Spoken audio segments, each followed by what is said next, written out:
Well, welcome on Thursday, February 6th to your daily dose of salt and light with myself, Nadine Ness. We have a guest today, and the same guest that we had, I believe it was on Monday. No, yeah, it was Monday. So we have lawyer Jeff Rath, and we're going to be talking on what we were supposed to be talking about last Monday, but then the whole tariff conversation kind of was taking precedent. So we talked about that instead of this, which is the Alberta COVID pandemic data review report. So we're going to dig into that a little bit. And we're going to also dig into a Substack that Jeffrey wrote this week that was just released 2 days ago. So we're going to talk about that. With that, I'm going to welcome Jeffrey Rath up. If you don't know who he is a lawyer in Alberta. He's the one that's been fighting a lot of the pandemic lockdowns and stuff and had huge wins in Alberta. And now he's the lawyer representing the class action lawsuits for the vaccine injured in Alberta, as well as another one for the businesses who lost resources, or maybe people who lost their business. If you don't mind, Jeffrey, just explaining a little bit as to what you're working on now. We didn't cover it on Monday, but I would love to cover that a little bit now. Yeah, no, and I'm happy to talk about it. I mean, that's why I have been writing these Substacks on the vaccine, the foolishness of even current vaccine policy, and It's Danielle Smith's Alberta COVID-19 pandemic response final report. It was Danielle Smith that commissioned Dr. Davidson and a number of other doctors to do a complete review of everything that the Alberta government did during the pandemic, and the conclusions that they've come to are completely not startling to those of us that could read science from day one in what was going on with the so-called pandemic, but completely confirms what everyone that has concerns about the vaccines, who has concerns about the way that therapeutics were crushed during the pandemic, concerned about the unnecessary, stupid lockdowns that destroyed businesses. That report covers all of it. And it literally, for people that are really interested in trying to understand, literally understand the cause of things, they really should read the entire report, because it's a real cohesive package that shows how it was that our whole society was taken over by these foolish communist doctors under Trudeau's rabid support to literally shut down and destroy our society as an excuse for little Justin Trudeau to experiment with universal basic income and all of the other stupid things they did through the pandemic that ended up putting our country in a $4 trillion debt hole that our children and grandchildren will never get out of, thanks to the communists in and around Trudeau. So, that's in part, sort of what my Substacks and a lot of the writing that I've been doing lately addresses. But again, as we talk about this today, everybody needs to read this report. Anybody that wants to really understand what went on from soup to nuts, including the corruption of the various colleges of physicians and surgeons, attacking doctors and lifting medical licenses of anybody that disagreed with all of the so-called science that they were promulgating at the beginning of the pandemic, all of which now turns out to have been completely wrong, and completely, all of the things that they said were true have been proven to be untrue, and all of the damage that they've done to us is now been proven to be completely unjustifiable. And I'll get into that a little bit more as we talk about our Substack. But in a nutshell, I'll just tell you the court cases I'm working on. Obviously, I'm the only lawyer in Canada that ever succeeded in having every single COVID order in their province declared to be illegal. So that was the Ingram case. So what we succeeded in proving to the Court of Queen's Bench was that Dina Hinshaw, the so-called doctor, wasn't really even making the orders herself. She was kind of acting like a cocktail waitress, going into the Kenny cocktail cabinet with a drinks menu and said, "Okay, boys, these are your options. What would you like?" And of course, Kenny, I've always said, accomplished the rarest of all political feats, which was that he completely angered both people on either side of the argument to the point where he lost his job and was thrown out of office. And what he would do is that, he couldn't support zero lockdowns, couldn't support zero mandates, because you had all the crazy left-wing NDP Karens on the other, end of the spectrum who'd be screaming and yelling to lock them down harder, vaccinate them more, all that crazy stuff that we were dealing with.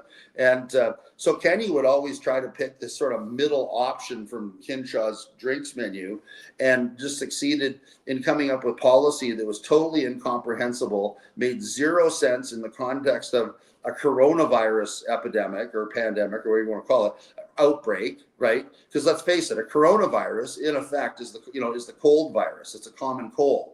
So, they've known for years, like 50 years of science tells us that you can't develop a virus a vaccine for the common cold, because the cold virus mutates too quickly. Everybody's always known that. Well, it's no different than with the so-called coronavirus, because it was just another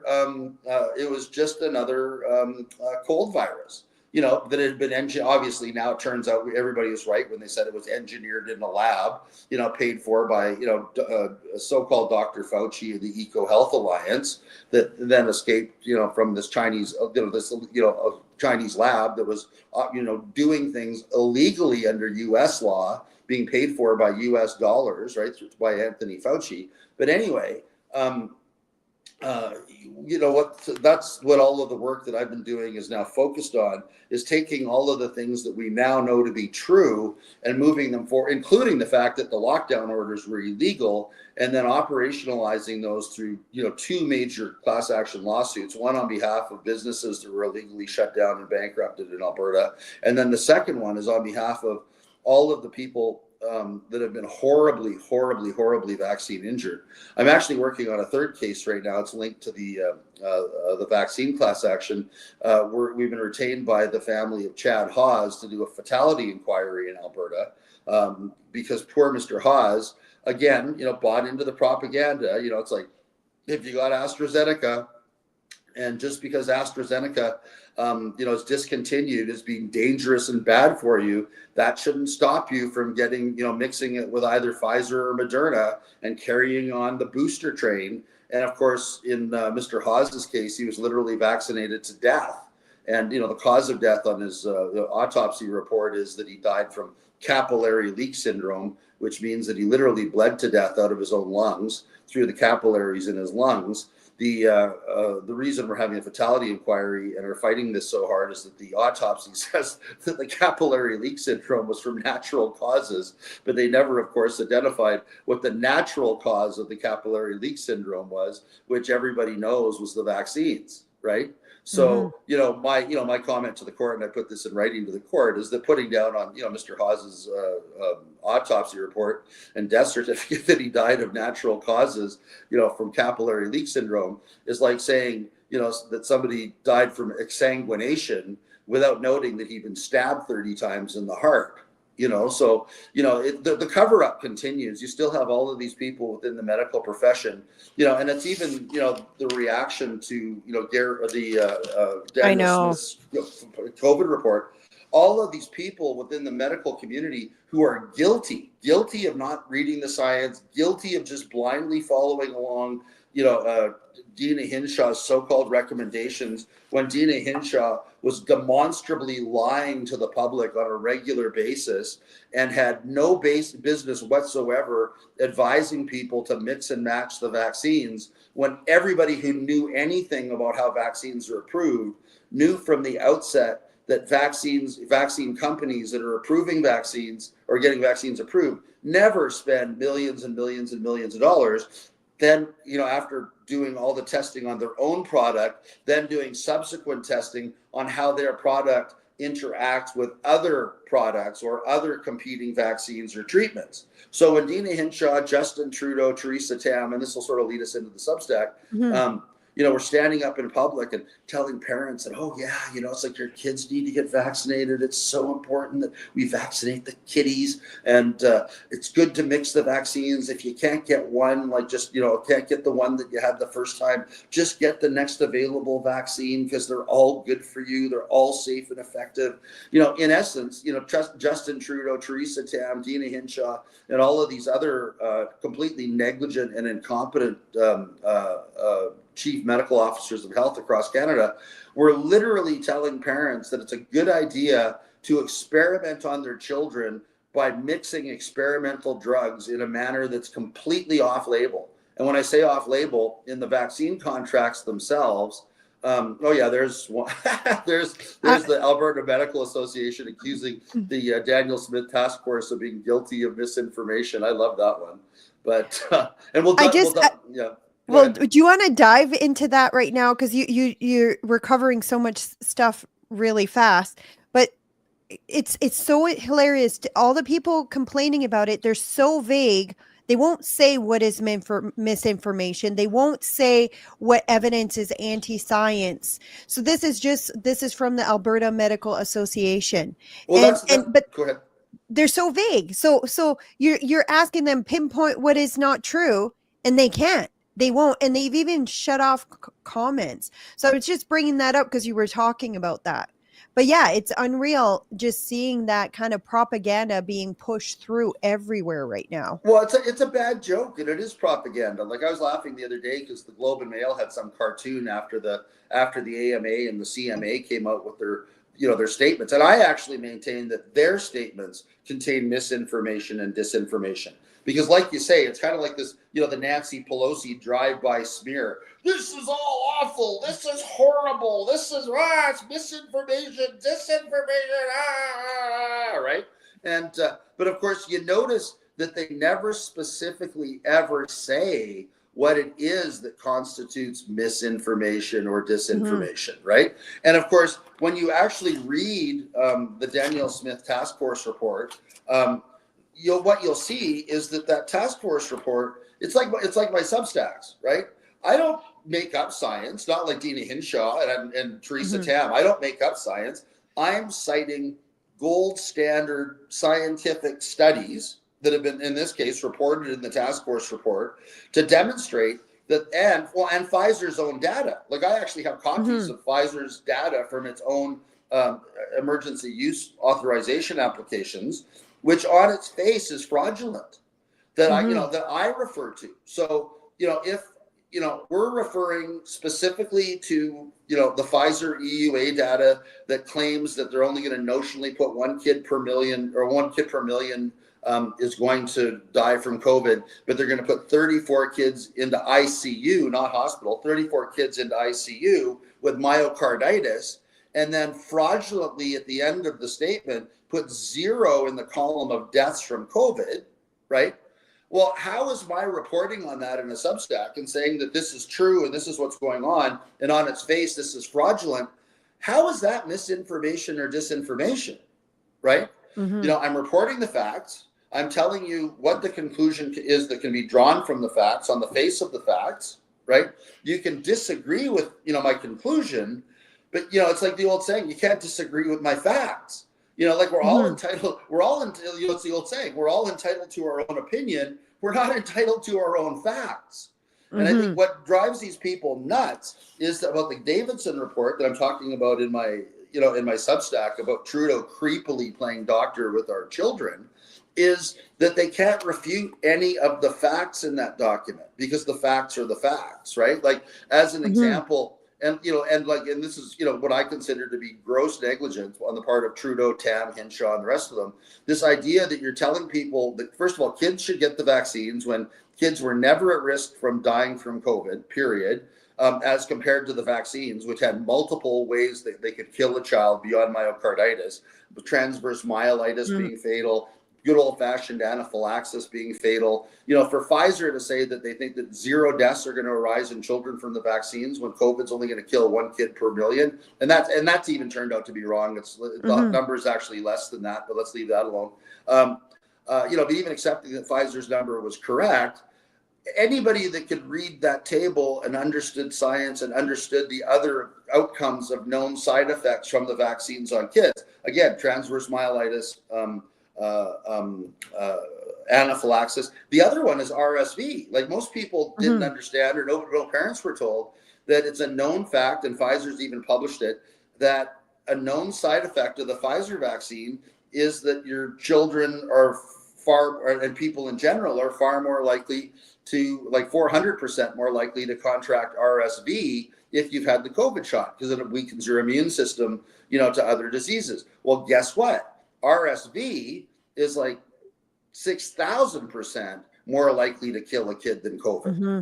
So no It's actually parents. one of the more dangerous viruses out there. My husband was telling me about it when COVID was starting. He says the numbers are nothing compared to the flu and to RSV. RSV is one of the most deadly, and now Well, in you've just children, increased the in risk children. in Oh, children. In absolutely, children, yeah. exactly. So, how many parents would have had their kids get the shot? Notwithstanding Trudeau creepily going, "Okay, parents, leave the room. I want to talk to your children alone about the vaccines." Right. So, how many parents would have allowed their kids to get the shot, even if Justin Trudeau had told them that he's going to give them some sort of magic decoder ring in their next box of cereal if the kids nagged their parents into getting the shot? How many parents would have allowed their kids to get the shot, even if it was in exchange for a magic decoder ring? If the parents were told clearly by the doctor, listen, you need to know from a scientific perspective, your children are statistically at zero risk of dying from COVID, right? But Pfizer's own trial data demonstrates that if you give your children the shot, they are, 34, they're they have 30. They're 34 times or 3,400% more likely to end up in a hospital in the ICU with myocarditis than they are to die from COVID. And by the way, myocarditis that severe that puts your kid in ICU probably means your child's going to need a heart transplant in 5 years.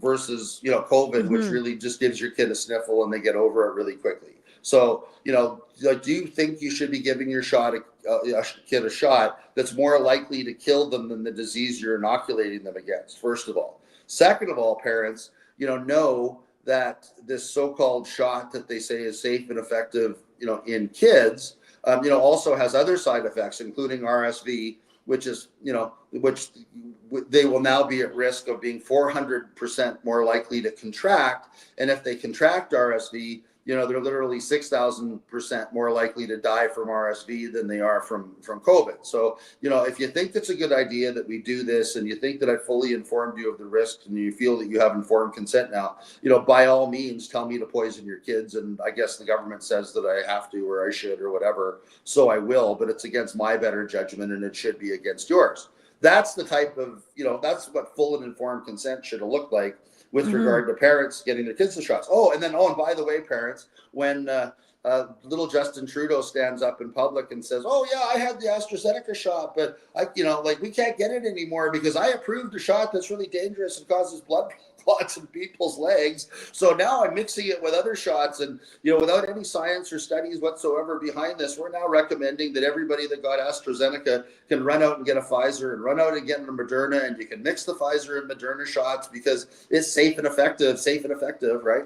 Um, Hmm. uh, you know, and then if these parents were told that idiotic suggestion would make their children 3,600% more likely to contract a disease that's going to damage their heart so badly, or 3,400% more likely to damage their heart so badly that they'll need a heart transplant in 4 or 5 years, right? How many parents Hmm. in their right mind would have given their kids that shot? Right. So that's what, in part, what our vaccine injury lawsuit is about too, is the fact that people in this country were intentionally lied to so badly and so often by our so-called public health officials, while people like Trudeau were intentionally coercing them into getting these shots, whether they're good for them or not, denying them the ability to travel in airplanes, denying them the ability to come back to the country without being incarcerated in a form of hotel incarceration, incarcerated in a hotel against their will, telling them they can't go on trains, telling them that if they get fired from their job because they don't get the vaccine, that they'll no longer be able to collect EI that they paid into. So Hmm. literally, threatening people's ability to feed themselves and their families if they didn't get the shot. I mean, how is any of this, free and informed consent? And what we're saying in the It's not. vaccine, and what we're saying in the vaccine lawsuit is that all of this amounted to a grand conspiracy to commit assault against every single Canadian that was coerced into getting these shots. Because if you think about it in a medical context, the reason we sign consent forms before surgery, as to what the risks are, and we're supposed to be, consenting to the surgery. Any surgery or medical treatment that involves the penetration of your body with a sharp object is an assault. And it's not only an assault, it's an assault with a deadly weapon, right? And so you need to be consenting to it on the basis that you've been fully advised of the risk. Well, in this case, not only were people not fully advised of the risks, but there's this stupid committee made up of so-called, chief medical officers of health from across the country that included Theresa Tam, that would get together, I think, almost on a weekly basis throughout the pandemic to discuss how they were going to deal with all of us evil vaccine misinformationists that were trying to undermine their so-called public health efforts by cautioning people and telling them the truth about what the government was actually doing, right? And, when they'd have these stupid meetings of stupid people, they would come up with and I shouldn't say stupid people, they're all actually probably really, really smart, because they're very insidious in terms of the way that they went around and about, literally committing assault on millions of people across this country without people even realizing that was being, done to them. I mean, that's actually pretty clever if you think about it. Evil, but clever. But anyway, that's what was going on. And of course, that's what, we're continuing to try to expose, by, again, talking to people about this wonderful report that was commissioned by Danielle Smith and that was authored by Dr. Gary Davidson and a number of other doctors. Something else people need to know too, Nadine, and this is also covered off in my recent Substack entitled Trudeau Plays Doctor with Children. So anyway, I'm sorry, I do have a little bit too much fun with this stuff sometimes. But anyway, one of the things that I'm talking about in that Substack is the ongoing propaganda effort to try to convince people that, again, a 259-page government report commissioned by Danielle Smith. Oh, that's a good one, of course. Commissioned by Danielle Smith to expose how dangerous these vaccines are, expose all of the things that were done wrong throughout the pandemic. They're trying to now suggest, there's this one author, a guy by the name of Gary Mason, wrote this propaganda piece for the Globe and Mail where he's citing this doctor in Alberta, Dr. Talbot, who obviously, knows insiders in AHS, and going, and Dr. Talbot was quoted recently as saying that they have information within the Alberta government about the effects of the vaccines on people, when they, directly as to how they were, when they were vaccinated, and what their reactions were to the vaccines, and then what their health outcomes were after the vaccine. But all of this information is a state secret, and Danielle Smith's government won't release it. So they're actually trying to make it look, and this is laughable, right, that Danielle Smith and Dr. Davidson and all the other professionals that wrote the COVID pandemic task force report know that there's information in the government that disproves all of the scientific studies and data in this report, but they're hiding it to keep it from people, because if people really knew that the government had information, that proved that the vaccines were so good, that they would release it. So because it would contradict this report. But the truth is Gary. Is that Gary Mason that's saying this? Yeah, it's in this February 4th column by Gary Mason, right? On the Globe and Mail? Yeah. So, okay. Yeah. So I don't think that's the column. It was February 4th, right? Okay, I'll see if I can find it. But anyway, keep going. But this column was laughable because people that know people on the task force and understand what the process is, and frankly can even read the damn report where Dr. Davidson and the task force repeatedly say there has to be a public inquiry because of all the non-cooperation from all of the people in AHS that refused to provide data, were hiding data, wouldn't provide us, the data we required. We need to have a public inquiry so we can subpoena all of this under oath, et cetera. That's why all the report is repeatedly calling for a public inquiry, is because they know that the information is there within the Alberta government that proves everything that the report says, But these bureaucrats are hiding it, right? Because they know it'll make them all look, criminally, if not, or civilly, if not criminally liable for, criminal negligence causing death. Like, as an example, do you remember those rainbow graphs that were done in Alberta? That you could see the spikes of deaths between day 4 and day 8 of people, especially senior citizens, right after Yeah. they got the shot. So what a lot of us who've been watching this have been demanding and wanting, and I can't imagine that the task force wouldn't have asked for it, is daily breakdowns. Because keep in mind that 14-day period was used so they could say with those death spikes, the deaths weren't Yeah, caused by that the was vaccine. COVID. Those were all no, those were deaths of the unvaccinated. So all of those death Exactly. spikes wouldn't get counted in the vaccinated cohort. But the real concern is that a lot of us have had. I was actually questioning government witnesses on this during the Ingram trial, right, or the Ingram hearing. The real concern is that those death spikes were caused by severe adverse reactions to the vaccines in senior citizens, in their 80s and 90s, who, weren't of great health, who are really frail. And it was the vaccines that finally put them over the edge and killed them, right? And, I have a buddy that does gerontology and takes, and literally his entire field of specialization and practice in medicine is, taking care of our elderly. And he says, Jeff, he says, let's face it. He says, some people get to the age of, 90, 95, 96, 97, 98.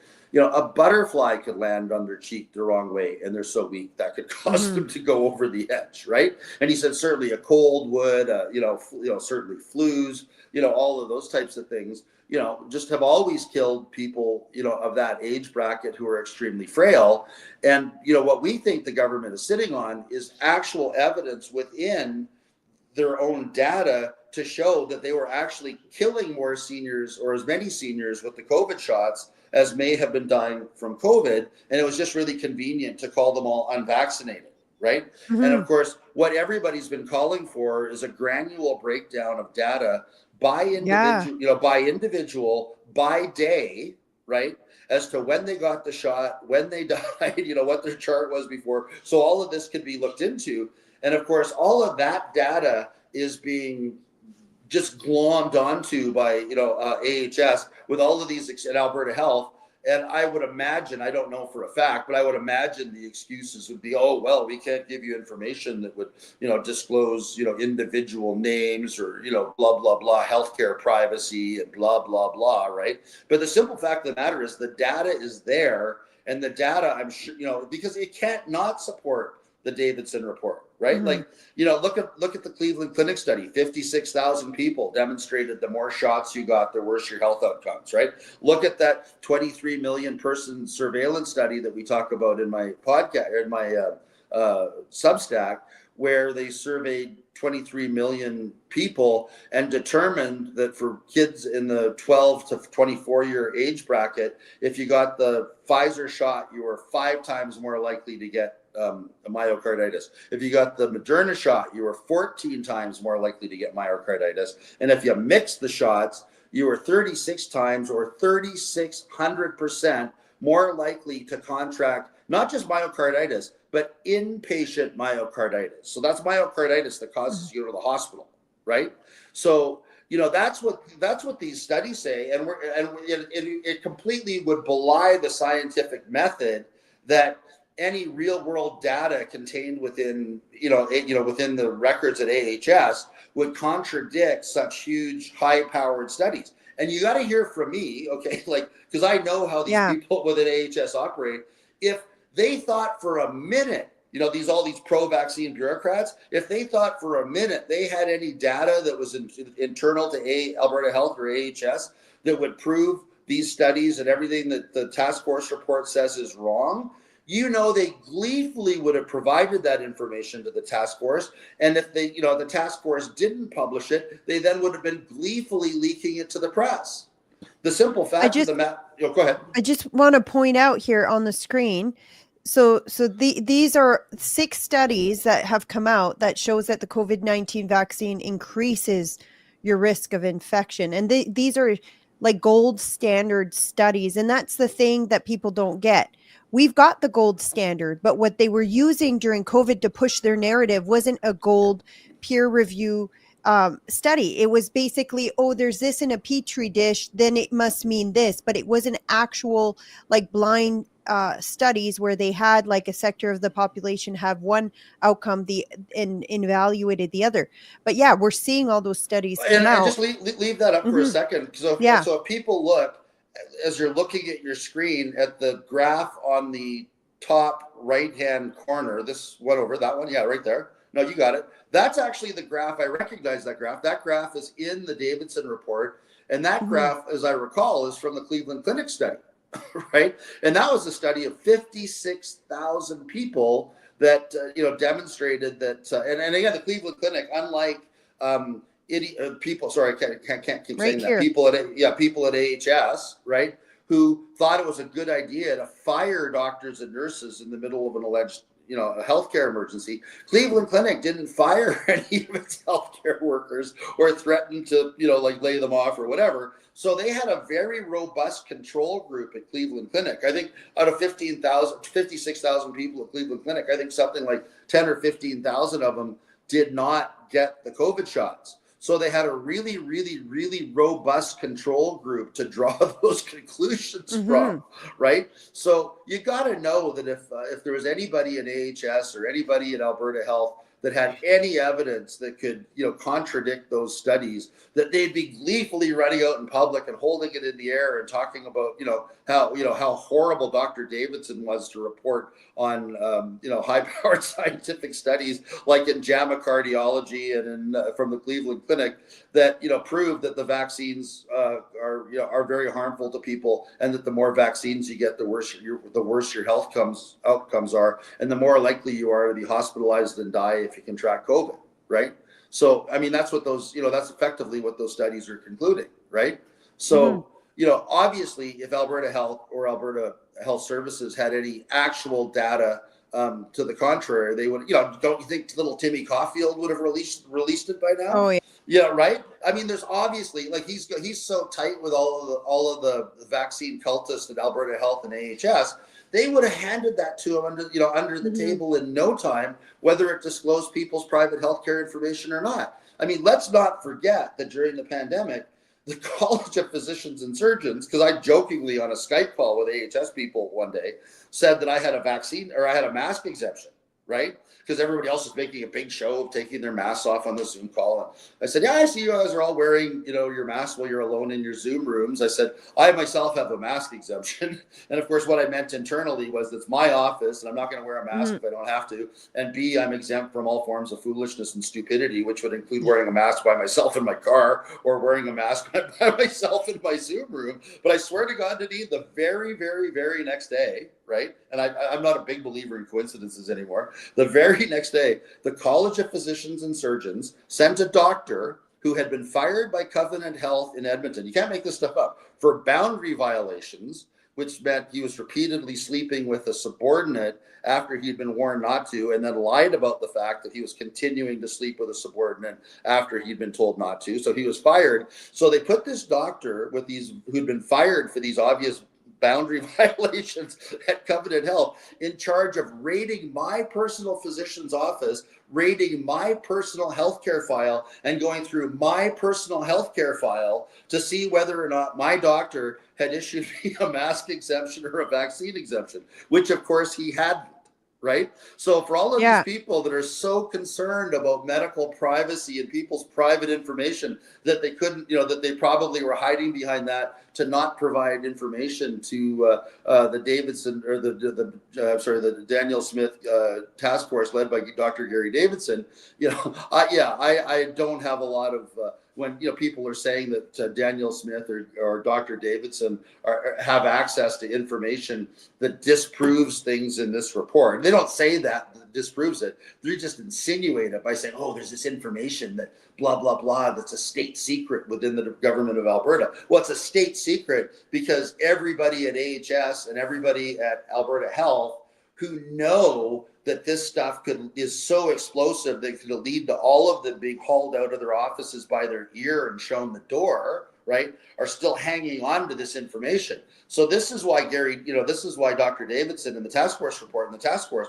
are repeatedly calling for this public inquiry, Mhm. because yeah, the information's there, but all of these bureaucrats that are, literally hiding under their desks right now don't want it released, and have failed to cooperate. In, if you think about it, you have a panel of doctors that have been tasked by the premier of a province to, to pull together all of the data from COVID, and you've got people within Alberta Health and Alberta Health Services that are hiding data that they know will prove that everything they did was wrong. I mean, that's how bad this is. And Mhm. then people like this Dr. Talbot character, who then gets quoted by Gary Mason in the Globe and Mail, have the nerve to insinuate that Dr. Davidson and Premier Smith are somehow the ones responsible for hiding this information, because it would somehow undercut or undermine, all of the factual positions and the science contained in the task force final report. It's defamatory. I mean, it's defamatory Mhm. to Premier Smith. It's defamatory to all of the doctors on the task force to insinuate that people who are doing things in good faith would actually hide information that would contradict scientific studies that Mhm. they're relying on. It's just despicable. It's absolutely disgusting that people are doing this. And I think, and again, Dr. Talbot, at the University of Alberta, he's another guy. He probably has tenure, so whether he's an adjunct professor, maybe he doesn't have tenure. Maybe he should have, his professorship stripped from him, and he should be run out of town on a rail. Because quite frankly, I mean, all of these people that are continuing after the fact, in face of all of the science saying that these Mhm. vaccines kill more children than COVID, and that the vaccines are more harmful in the long run to people than COVID, and that it impairs people's immune systems and it impairs their health outcomes. I'm sure, nobody's come up and clearly said it yet, but I mean, that's what else everybody else is working on, is the excess death numbers. When it's proven that Mhm. these vaccines have caused excess death numbers in Alberta to jump by 3,500% or more, 5,000%, whatever the actual number is now. All of these people, need to be fired, like every single one of them. Do you wanna get into your report? But before we do that, I wanna play that video from Tammy just so people understand the brainwashing that was happening during COVID. Are you okay if I just play that quickly? Oh, is that And is then that we'll the get is that the creepy clip with Trudeau telling parents that he wants to be alone with his I kids? No, I don't have that one. I'm gonna see if I can find it, but this is this other one Okay. by Tammy. Yeah. It's only a couple minutes long, but people may not have seen this. Every time I see this, I just shudder. Oh, I'm not getting sound at my end, but that's okay. Oh, you're not? I can't hear it. Okay. Okay, then just give me a sec. I'm gonna see if I did it wrong. I don't know if our viewers or if your viewers can hear it. Yeah, if people can hear. Here, let's just try again. If you can't hear, leave something in the comments. Yeah. I'll see if I can. Let's try it again. Now can you hear it? Mrs. Claus, so good to see you again. Yeah? Where did Okay. Santa go? Oh, Santa was late for snow yoga with the elves and reindeer. He says it's great cross training for sleigh driving. Sounds fun. Are you all set for the holiday season? Of course, I must say, Dr. Tam, it just warms my heart to see everyone in Canada, especially kids, working so hard to keep the holidays safe and cheerful for all. So am I, Mrs. Claus. Every child in Canada has definitely earned a place on the nice list. Their parents and caregivers, too. It's been a tough season with lots of viruses making people sick. Thankfully, Santa and I are feeling as healthy as ever. We are both up to date with our vaccinations, including COVID boosters and flu shots. That's so good to hear. I always tell Santa to make a list and check it twice. 1, stay up to date on your vaccinations. 2, wear a mask in crowded indoor places and make sure it fits nice and snug. 3, Wash your hands to the tune of jingle bells, jingle all the way. Great advice. Great voice too. Also, you can be sure to stay at home if you're feeling sick. And if you're gathering indoors with other people or else, open a door or a window for a few minutes at a time to let in some fresh air. The more items you check off the list, the more protected you are. Yes, you can think of it like decorating a tree. You need tinsel, lights, ornaments, and the star on top. The tree is at its best when all the decorations are up and nicely layered. Thanks, Mrs. Claus. Happy holidays, everyone.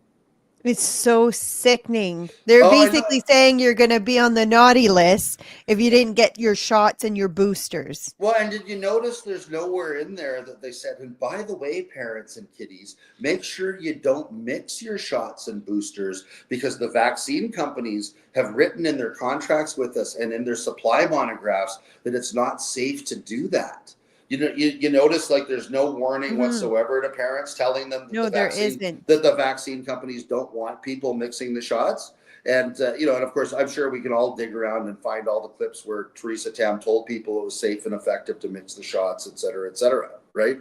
So, So, and that's in large part what I've been, I've been writing about. So, do you want to go through? I can read it. The funny thing about it is that everything that I've been talking about today is basically covered off in my Substack, but it says, so let's start out with, it's entitled Trudeau Played Doctor with Your Children. He really did. And then the subtitle, because I get into that other stuff later, is Alberta Health Hides Data Against the Wishes of Premier Daniel Smith, which is what they're doing. So does anyone else remember when Justin Trudeau creepily told parents to leave the room so that he could talk to their children about COVID vaccines? I just rewatched that clip and realized how much creepier it was in retrospect. Prior to the vaccine rollout for children, Pfizer's own data in Table 14 of its emergency use authorization admitted that COVID would only notionally kill 1 child per million from the original virulent strain of COVID, but put 34 children per million into ICU with myocarditis. Pfizer, in that same table, made the remarkable but highly questionable statement that they posited 0 deaths in children from the vaccine. The table, claiming no children would die from the vaccine, also only focused on myocarditis and ignored potential deaths from transverse myelitis, anaphylaxis, and RSV, which are all well-known potential side effects of the Pfizer COVID shot. Trudeau, Tam, Kenny, Hinshaw were all personally warned by the author of the Substack of those risks. Did they pause the childhood COVID injection rollout to even investigate if the concerns about the shots killing more children than COVID were accurate? Of course not. It's become apparent that Trudeau's obvious narcissistic personality disorder leaves no room for self-reflection or ever admitting that he's wrong. Don't forget that from a vaccine approval perspective, and I put vaccines in quotes, that if Pfizer put any digit other than 0 on the death from vaccine column, the Pfizer shot could not have been approved for use in children. Even admitting to 1 death per million from the vaccine would mean that the vaccine was as deadly or more deadly than COVID and could not be approved or justified for an age cohort at statistically 0 risk from COVID mortality. Also, the recent high-powered JAMA cardiology study referred to below shows that the Moderna shot has an almost 300% greater risk of increased myocarditis in children than the Pfizer shot that already increases myocarditis risk in children by 500%. The mixing of those shots, which Dr. Trudeau recommended, exponentially increased the risk of inpatient myocarditis in children by a shocking 3,600%. Appendix 6 of the Alberta COVID-19 Pandemic Response, Alberta COVID-19 Pandemic Data Review Task Force final report reads in part as follows, quote, Nordic countries have restricted use of vaccines in children, referencing a large Nordic population-based study which showed that 28-day risk of inpatient myocarditis was higher in the vaccinated component compared with the unvaccinated. For males aged 16 to 24 years, the risk of myocarditis was 5 times higher following 2 doses of Moderna, 14 times higher following 2 doses of Moderna, and 36 times higher with a Pfizer followed by a Moderna vaccine. This study was massive. It reviewed health outcomes post-COVID vaccine rollout for 23.1 million people. It can hardly be dismissed as in misinformation. The same appendix of the Alberta Government Task Force report notes a U.S. Lancet published study assessing the long-term health quality of life effects of adolescents and young adults diagnosed with myocarditis following vaccination found that they were unable to complete their usual activities, 21%. They had pain, 20%, and had anxiety or depression, 46%, in the 90 days following their diagnosis. The Alberta Government Task Force final report in Appendix 3 of Chapter 8 on vaccines cites that other well-known source of anti-science misinformation and anti-evidence, the Journal of Medical Ethics, and a 2023 Bullen, Harriet, and Jamrosic article on herd immunity, vaccination, and moral obligation showed data at Table A3.2 that demonstrates that in children, COVID-related, quote, severe adverse events, unquote, were orders of magnitude higher in vaccinated children as opposed to children who just got COVID and recovered. The task force final report is now being attacked by self-appointed experts like Gary Mason in the Globe and Mail on February 4th, 2025, as being information, this is my favorite, that is an insult to healthcare officials and workers. Notably, Mr. Mason's scientific credentials are unknown. It's also notable that Mason attacks a reference in the Substack to a Substack in the task force report without acknowledging that the Substack author was likely better educated and accomplished than Mr. Mason, or that the Substack in question was simply citing government published data and reports. None of the critics of the task force final report, including the Alberta Medical Association, Canadian Medical Association, or Trudeau pal Little Timmy Caulfield, ever identify specifically what they allege is anti-scientific, anti-evidence misinformation that takes us back to the dark age, right? So this is reminiscent of the College of Physicians and Surgeons of Alberta persecution of Dr. Eric Payne. Last year, the CPSA quietly dismissed misinformation complaints brought against Dr. Payne. This followed 4 years of the College of Physicians and Surgeons of Alberta steadfastly refusing or being unable to identify a single statement made by Dr. Payne that the College of Physicians and Surgeons of Alberta or its investigators or experts could identify as misinformation. Gary Mason in the Globe and Mail takes the same drive-by smear approach and goes so far to suggest, and this is what I was talking about earlier, that, quote, Dr. James Talbot, an adjunct professor at the University of Alberta School of Public Health, told the Edmonton Journal that Ms. Smith's government was sitting on data that showed who got immunized, how many of them developed COVID, and whether any developed any rare medical conditions after being inoculated. I guess maybe rare medical condition, dying shortly after getting inoculated doesn't count because it's not a rare condition. But anyway, I'll stop making asides and just read the article. But a rare condition after being inoculated, yet that information remains a state secret, right? Quote unquote. So, and of course, so what Mr. Mason ignorantly refuses to acknowledge is the number of times that Dr. Gary Davidson, an assistant, I put in my article, an assistant clinical professor of medicine at the University of Alberta. I need to correct that. The government published that in the report, but apparently when Gary Davidson was in hospital last year, after having been accused himself of engaging in misinformation, his assistant professorship had been stripped by the University of Alberta pro-COVID Nazis without even a hearing. But anyway, that's a correction that I need to issue. In good standing, repeatedly stated in the report that a public inquiry with subpoena powers is required. The reason for this is that a government task force ordered by the Premier of Alberta was repeatedly refused access to data by Alberta Health and Alberta Health Services bureaucrats who appear intent on continuing to play hide the ball on vaccine safety and efficacy. Mr. Mason also refuses to acknowledge data and tables scrubbed from the internet by these same Alberta bureaucrats, opaque, nameless, faceless bureaucrats, which confirm the high-powered Cleveland Clinic study that demonstrates that the greater a person's vaccine and booster uptake, the worse their health outcomes, including COVID-related hospitalization and death. The Mason hit piece and Talbot quote above demonstrates the degree of dirty propaganda being promulgated in the legacy press. The statement that, quote, the government was sitting on data that showed who got immunized, how many of them developed COVID, and whether any developed any rare medical condition is largely true.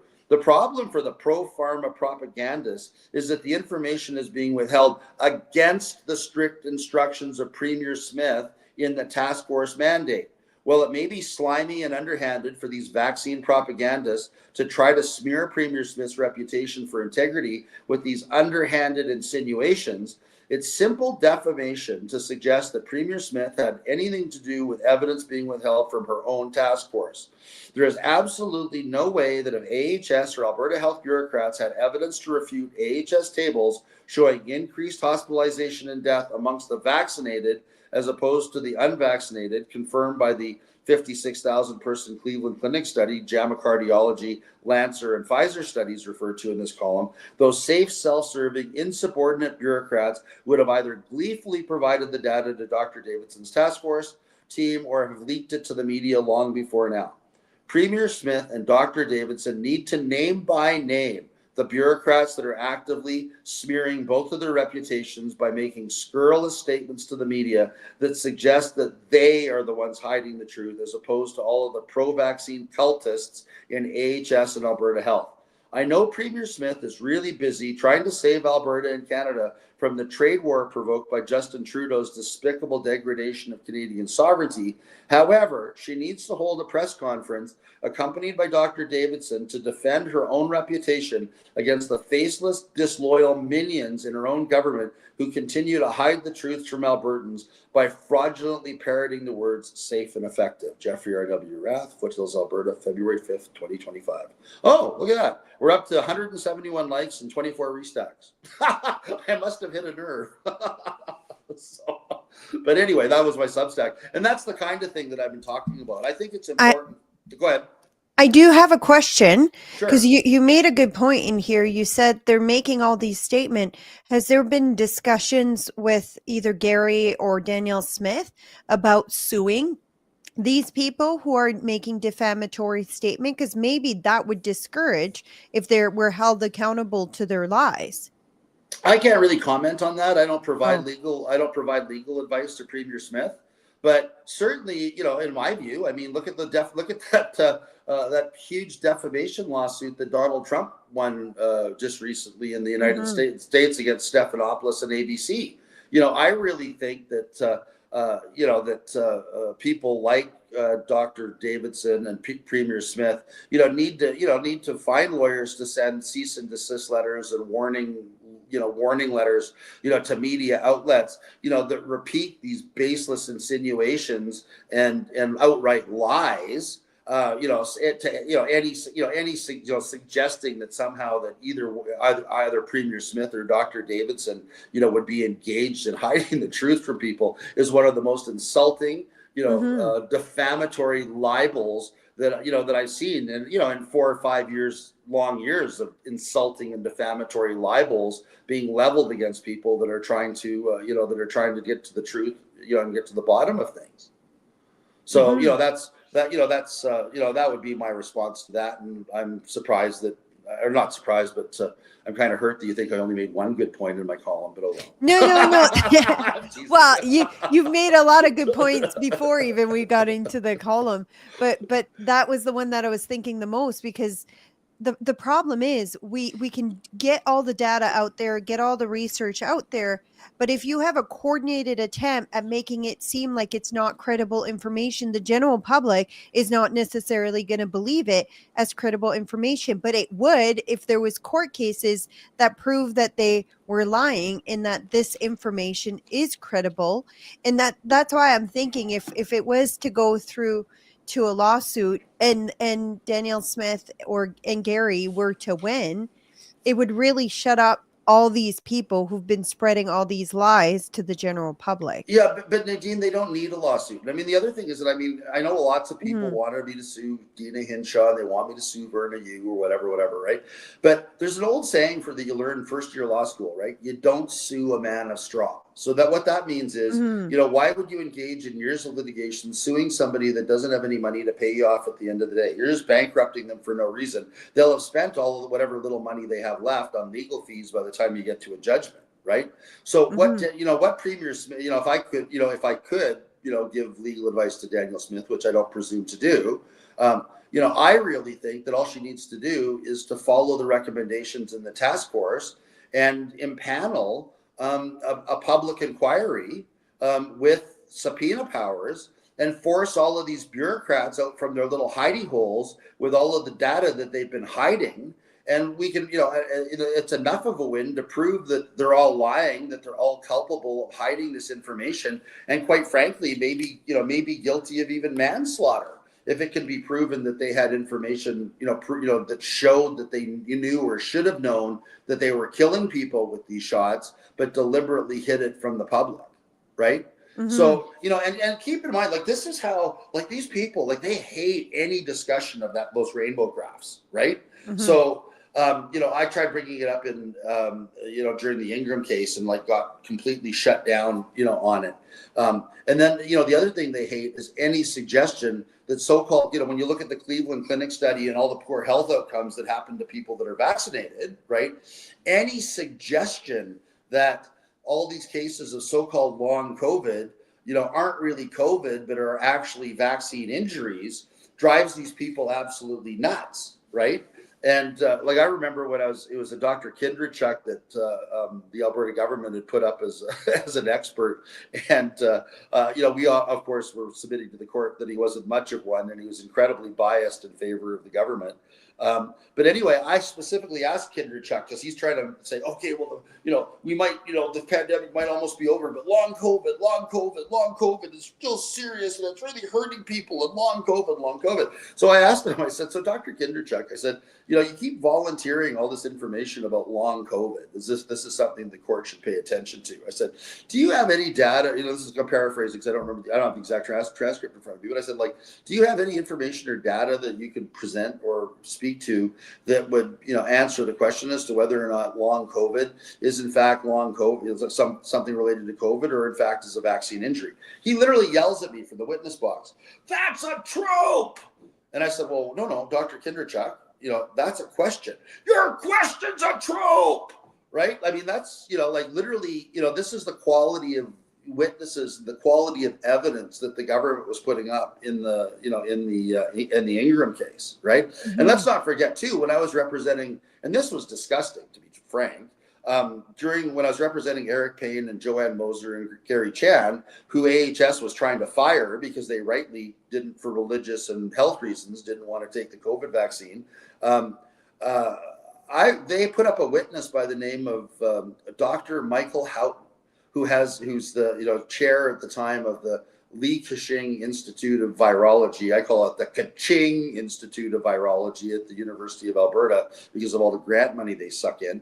And they got Houghton to a Nobel laureate to prostitute his Nobel laureate by signing an affidavit that said that in his expert opinion as a Nobel laureate that we would never end COVID in the world unless every single person in the world got vaccinated, right? That was his sworn evidence. And of course, when I was cross-examining on that, he had the good grace to be embarrassed when I said, well, isn't saying that the COVID pandemic isn't going to end until everybody in the world, gets vaccinated, a little bit like a little beauty pageant contestant standing up and saying, I'm going to work for world peace, right? Like, never going to happen, right? And of course, when I said, like, okay, doctor, like, how realistic do you think it is that, everybody in war-torn Sudan, Ethiopia, wherever is going to get vaccinated so that this pandemic can magically end when 100% of Ethiopians and Sudanese get the shot.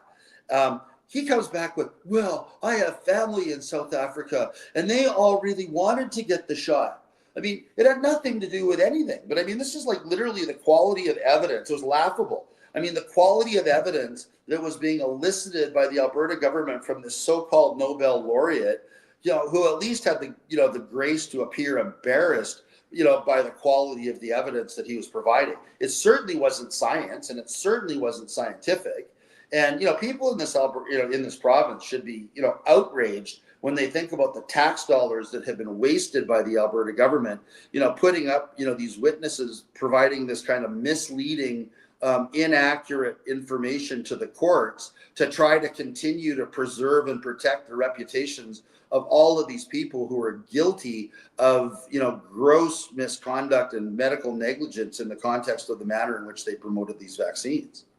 Right? Like, keep in mind, I'll just finish. Yeah. Go ahead. And then I have another point that I wanted to share. No, you share your point. I was going to ask you another question, but you finish sharing your point. Sure. And I mean, again, like, getting on the point of, the government wasting money, taxpayer money to protect the reputations of those in government. Like, the government of Alberta has appealed Justice Feasby's certification of the business class action lawsuit. Right. So what that means is the Attorney General of Alberta, Mickey Amory, who is a member of the COVID cabinet, who, according to Justice Feasby, may have plausibly engaged in misfeasance in public office, according to the Feasby decision, right, by allowing Hinshaw to put out these COVID orders that were really cabinet orders, and that they were all part of this, basically fraud on the Alberta public, where they pretended that decisions of Jason Kenney and the COVID cabinet were actually medical decisions, which they weren't, right? That Mickey Amory is spending Alberta tax dollars, having Alberta government lawyers go to the Court of Appeal to try to have a case overturned to protect Mickey Amory's personal reputation. So, people should be asking themselves whether, this kind of thing constitutes an appropriate use of tax dollars. Yeah. So my question that I was going to ask is, so where is it in the courts right now for people who don't know that, like, you just mentioned that it was approved for going forward, but where is it right now? If there's someone watching who wants to be a part of the vaccine injury, or even the other one, where can they get in touch with that? Like, what area of the court system is it in, and how long do you think it's going to be? First of all, the way class action litigation works in the province of Alberta, and both of these cases are just limited to Alberta. Okay. Mm-hmm. So if you have, listeners and viewers in Alberta, you can go to rathandcompany.com, and then you'll see two tabs, one for the business class action, one for the vaccine injury class action. And then you click on those tabs, and we ask you to share your personal information with us, including how it is that you're, damaged, either in having your business locked down, or alternatively, how you've been harmed by the vaccines, right? Strictly speaking, no one has to do that, because once class actions are certified, the law in Alberta is that you are a member of the class unless you opt out of the class, right? So everybody technically is now, who lost money as a business during COVID, is now technically part of the business class action unless they opt out of the business class action, right? Okay. The vaccine class action is in the process of being certified. And of course, the government of Alberta and the government of Canada are doing everything they can to delay, the same way they always do. But, we're continuing to fight it, and we hope, that we should have, we're early in the year yet. We hope to have the vaccine class action certified by, prior to the end of 2025, right? Okay. So that's where things are at. And then the reason that we ask people to provide their information as to how their business was harmed, or how their own personal health has suffered as a result of the COVID shots. And there's something else I want to talk about in a minute too, about pregnant women specifically, but I'll come back to that. The reason that we're asking for people to provide that information on our website is that then it gives us a better feeling of the range of the damages that we're looking at. It allows us to, modify our approach, or alternatively look at amending pleadings, or bringing in different types of injuries as we go forward on the vaccine injury side, right? It also helps us develop a database, our own database of vaccine injuries that we can pull from, in the context of the cases going forward. And then if people provide us their contact information in sharing this information, then our office is endeavoring, some months we're better at it than others, but are endeavoring to provide people with monthly updates on what's going on with the litigation, so that people that are interested in this can follow, where things are at, and moving forward. Mm-hmm. But again, I just wanted to jump back to the task force report again, because this is, really has almost everything everybody ever needed to know about how badly government behaved during the pandemic. in there. But one of the things that I want to bring to the attention specifically of women is how badly they were served and how badly they were lied to when Gina Hinshaw and others told them that the vaccines were good for pregnant women, that if you're pregnant, oh yeah, you should get the vaccine because it's, getting COVID while you're pregnant is worse for you than, is worse for you than, anything, blah, blah, blah. And of course, I what have went it on on, the screen. I have it on right? the screen. Yeah. Right.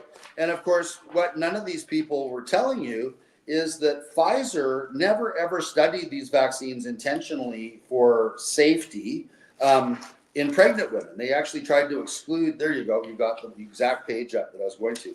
They actually attempted to exclude pregnant women from the tests out of concern for what they would find, right? So anyway, the task force report cites an article from Dr.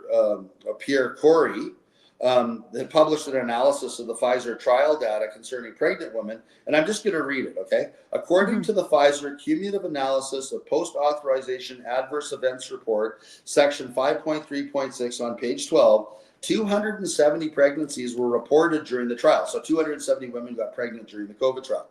Of these, 238 had no outcome attached to them. So what that meant is, They lost the effectively file. they lost the charts or didn't want the charts in their study. As an example, we all know about the chart of a poor little girl with that developed transverse myelitis after the vaccine and died. They scrubbed her data from the file too, because that would have skewed their death statistics, so they couldn't get the vaccine approved, right?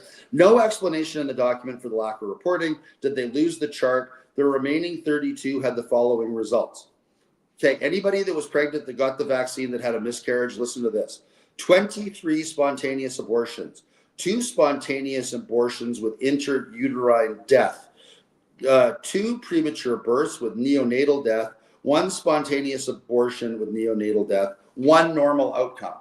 So out of 32 women whose charts Pfizer was able to follow, only 1 out of 32 resulted in a normal pregnancy. And I guess we don't know if there's been any follow-up on the health of that child and what that child's health is like, but only 1 out of 32 resulted in a normal birth, and effectively there were 31 out of 32 spontaneous abortions of some form or other, right? So what I'd like people to keep in mind, and it's simple math, if you take the fraction 31 over 32 and convert it to a percentage, the math on that works out to a 96.875% spontaneous abortion rate from the Pfizer shot. Right? So just so people know, the morning after pill, and I Googled this, only has a 94 to 96% effectiveness rate. The Pfizer shots appear to be more effective at causing abortions in women than actual abortion drugs. So, when Gina Hinshaw was saying safe and effective, for pregnant women, did she mean safe and effective as an abortion drug? We don't know. And then also think about the fact that any poor woman who was pregnant during COVID, who got bullied into taking the shots against all of her best maternal instincts and told by Justin Trudeau that she couldn't get on a plane and go fly to visit her family while pregnant unless she had the shot, couldn't get on a train to go see her family if she hadn't had a shot. If she lived on the West Coast, she couldn't get on a federally regulated ferry to go visit her family on the mainland if she hadn't gotten the shot.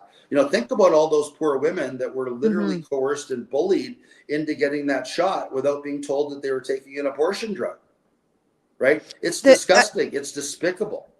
I want to add too, so there was after this, there was studies done on pregnant women, but just in case someone brings it up in the chat, but they didn't study the shots being given in early stage of pregnancy, only in late stage of pregnancy. The earlier it was, the higher the risk of abortion and critical results was happening. So I don't know if that study is marked on there. So it seemed like if you were further along in the pregnancy, your chances were a bit greater than if you were early on. It doesn't mean that you didn't have severe outcomes, but it kind of points to the closer you were to the beginning of the pregnancy, the higher your risk and outcomes were that you were going to lose the baby Well, versus the end. sure, right. Here's the Yeah. other thing, right? When you talk about AHS hiding data, right?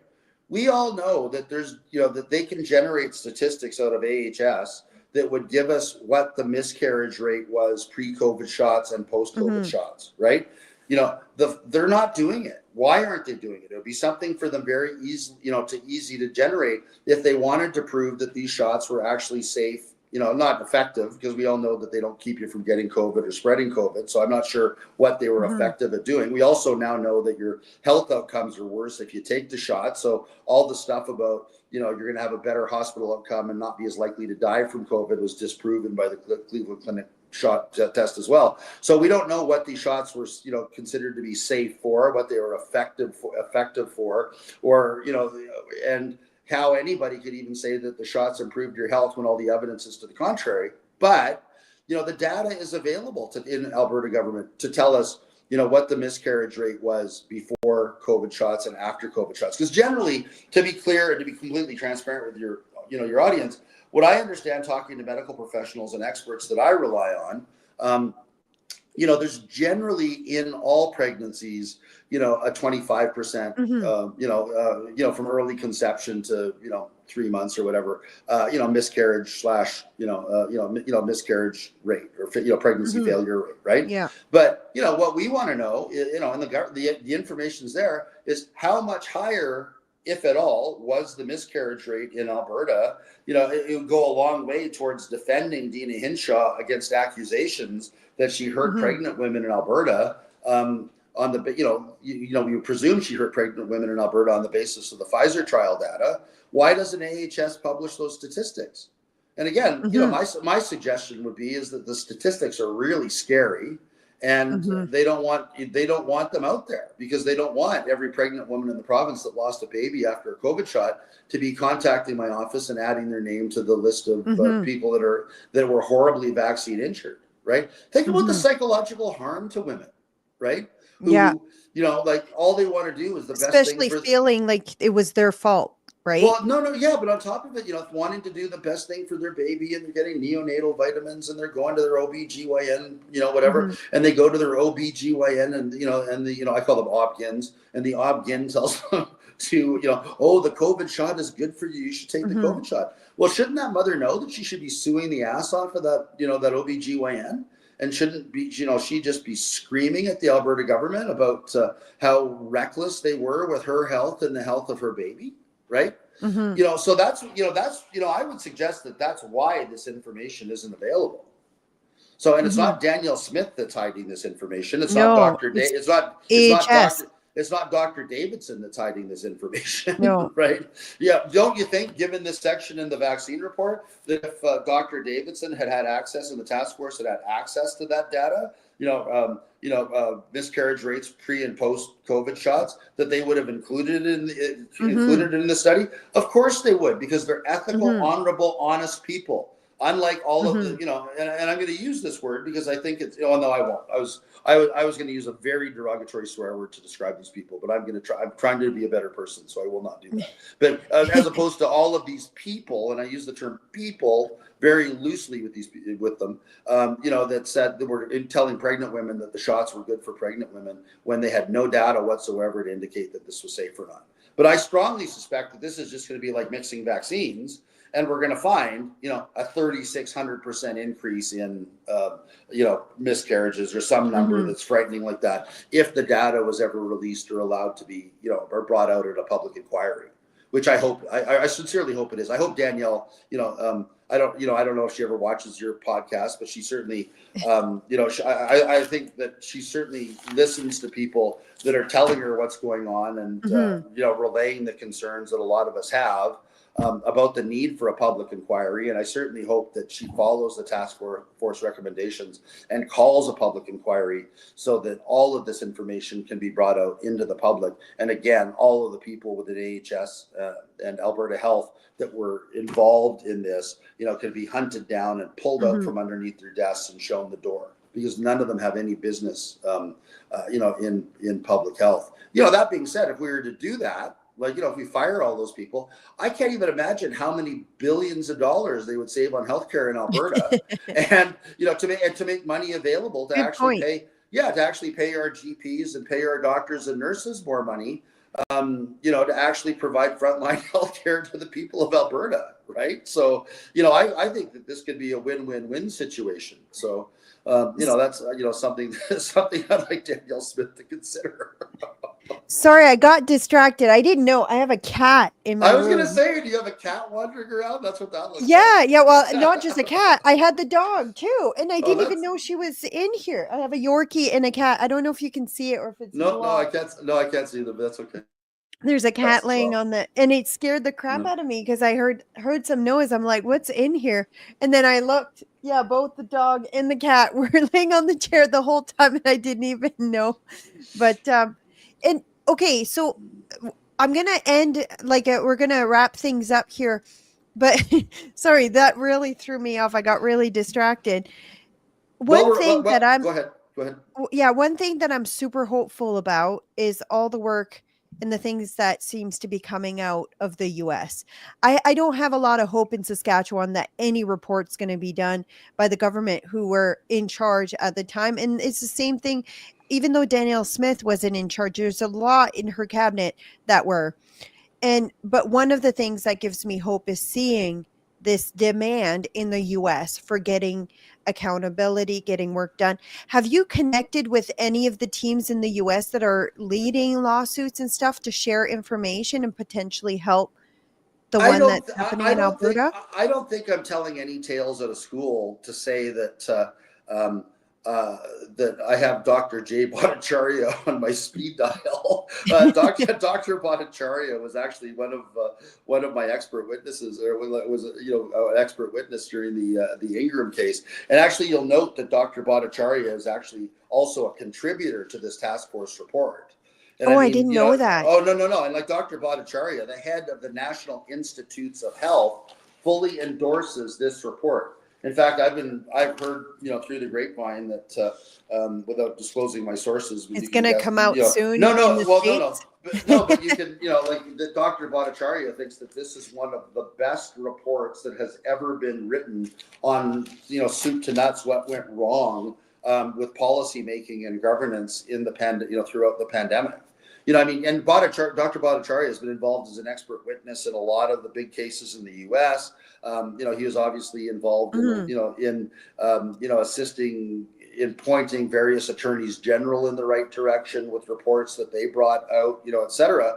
But, my understanding is that Dr. Bhattacharya thinks that this is one of the most comprehensive and best reports that has ever been written on sort of a soup to nuts. Here's everything that went wrong during the pandemic on the basis of data, not opinion, not, whatever, right? On the basis of facts that's been done to date. So I really, really urge all of your viewers to read it. Oh yeah, you had Jay's. Yeah, I'm just bringing him up so people know. Yeah. I mean, Jay, he's like not only like one of the smartest men that I've ever met. He's one of the smartest and kindest and most thoughtful men that I've ever met. And he's got, I think he's a, MD, double PhD, professor at, of economics and public health at Stanford University. President Trump could not have found a better person to head up the National Institutes of Health, which incidentally, just in case anybody wants to know, the position that Jay Bhattacharya is going into, that Dr. Bhattacharya is going into, would have The made Fauci. him. Would have made No? him would have made him that little troll Anthony Fauci's boss. So that's Oh. the National Institutes of Health, plural, is over top of NIAID, over top of FDA, over top of all CDC. He's in charge of all of that, and I don't think that. Oh, wow. I honestly don't think they could have found a better person for that role. Yeah. Yeah. Well, thank you so much for coming on. I'm sure we'll probably have you on in the future, especially if there's any updates happening with the lawsuits and stuff. Again, thank you so much, Jeffrey. If you want to see if you want to follow Jeffrey on Substack, I'll just show it really quickly here.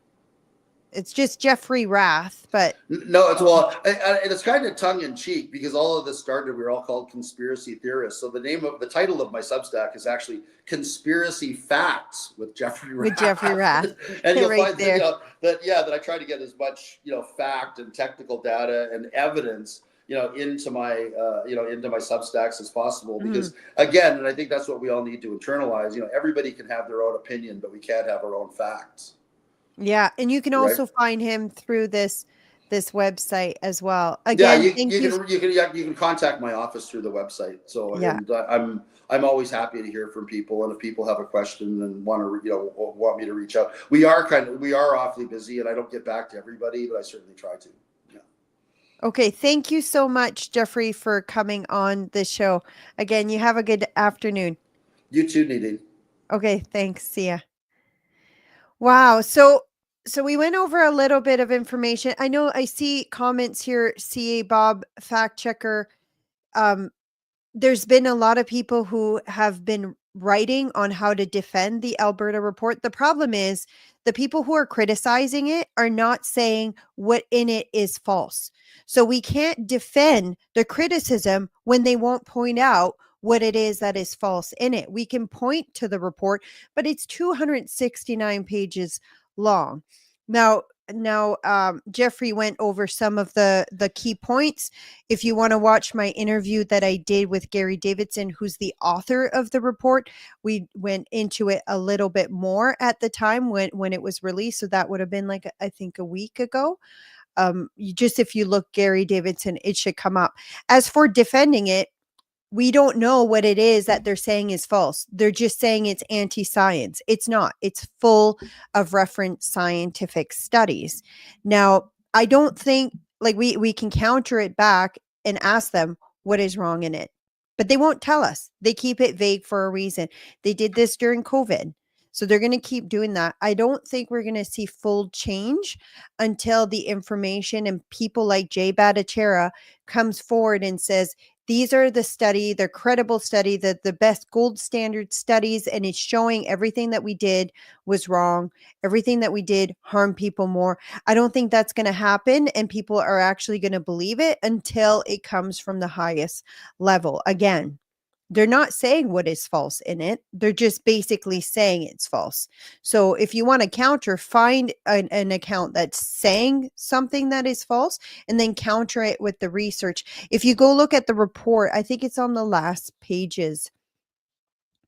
All the scientific studies are literally in it. So if you haven't read the whole thing, I highly recommend you do. Here, just give me a sec. How do I scroll all the way back down fast?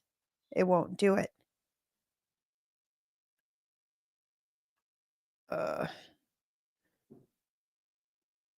Again, it's 269 pages. Here, maybe here. That will be easier.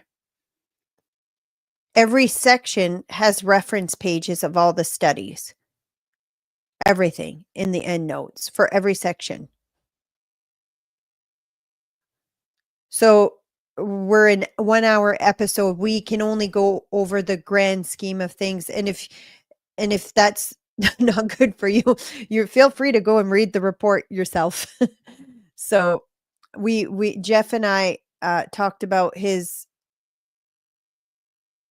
Substack and some of the things in the report. But again, the one with Gary, I think, would be the better interview if you wanted to get some information. Anyways, if you want to see more interviews like this, if you want to see more information, if you want to follow along with the Daily Dose of Salt and Light, you can find me on YouTube, on Twitter, Facebook. I'm missing one. Rumble, as well as Instagram.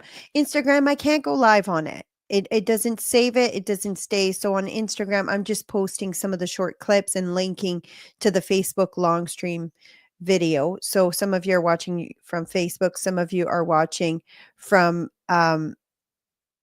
Twitter. I think most of the people, it's either Facebook and Twitter. And then you can subscribe to get notified. Tomorrow, I don't know yet. I don't have a guest tomorrow unless that changes. I'm not sure. I'll probably just cover what's happening in the news. 2 days ago, I had Sam Cooper, who I think it was Tuesday.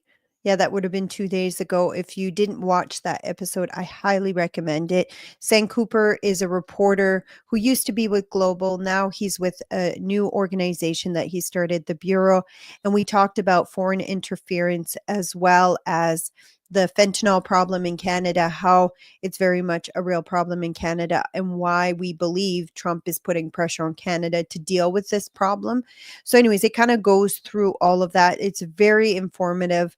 A lot of people have watched it. I think we're over like 30,000 views so far. And if you don't follow Sam Cooper, you can do so on Twitter. He also wrote a book called Willful Blindness, which talks about foreign interference in our government. I'm still working on finalizing a petition that I want to put forward to get the government to introduce policy to combat foreign interference in our election. So I'm not done finalizing it. I've just gone back and forth with a few people to see if we can make it better. So I will be releasing that in the near future as well. And it's a petition that I want to bring to Parliament. So it's not just a petition that we keep to collect data. It's actually a governmental parliamentary petition that we want to put forward. So yeah, I'm just finalizing that a bit. Probably in the next week or so, we'll be releasing that if you want to sign it. So it's for all Canadians who are disappointed with the direction or the amount of foreign interference we're having in our government,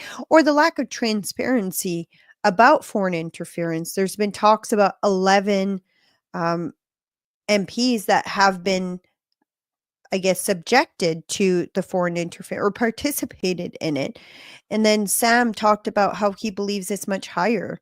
He believes it's 40 to 50 or higher. So, anyways, if you haven't seen that episode on Tuesday of this week, so that would have been February 4th, we did that with Sam Cooper. So, wherever you're watching this, if you scroll down to the other live videos, you'll see it. But again, have a good week, guys. I will see you tomorrow at 12 for your another episode of your daily dose of salt and light. Thanks.